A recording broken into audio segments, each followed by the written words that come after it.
सोमवार व्रत कथा और नियम। 16 सोमवार का व्रत पूर्ण रूप से भगवान शिव को समर्पित है। इस व्रत को करने के कुछ नियम शास्त्रों में बताए गए हैं। 16 सोमवार का व्रत सबसे पहले किसने किया? 16 सोमवार का व्रत सर्वप्रथम माता पार्वती ने किया था। उन्होंने शिव को पति के रूप में प्राप्त करने के लिए इस व्रत को किया था। इस व्रत को सावन मास में शुरू करना सबसे उत्तम बताया गया है। वैसे कार्तिक मास और मार्गशीर्ष में भी इस व्रत को किया जाता है।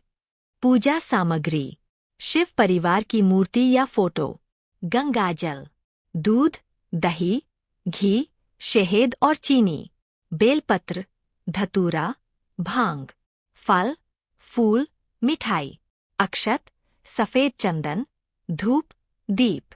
पूजा विधि: सोमवार को सूर्योदय से पहले उठकर स्नान आदि से निवृत्त होकर व्रत का संकल्प ले। उसके बाद हर सोमवार व्रत को लगातार 16 सोमवार तक करें।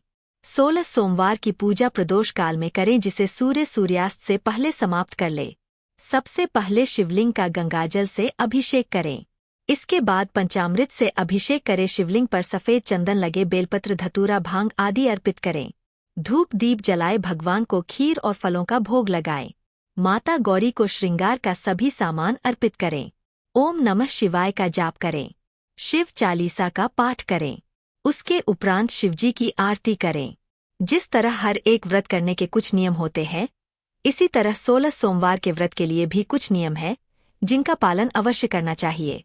इस व्रत को लगातार 16 सोमवार तक किया जाता है। इस बीच में छोड़ने से सभी व्रत सफल हो जाते हैं। क्रोध, ईर्ष्या, द्वेष की भावना नहीं रखनी चाहिए। 16 सोमवार का व्रत संकल्प लेकर ही करना चाहिए। इस व्रत को पूर्ण करने के लिए पूजा के बाद प्रसाद ग्रहण करना चाहिए। उसके बाद ही कुछ भोजन आदि ग्रहण करना चाहिए। इस व्रत में यथासंभव शिवजी का स्मरण करना चाहिए या उनका जाप करते रहना चाहिए।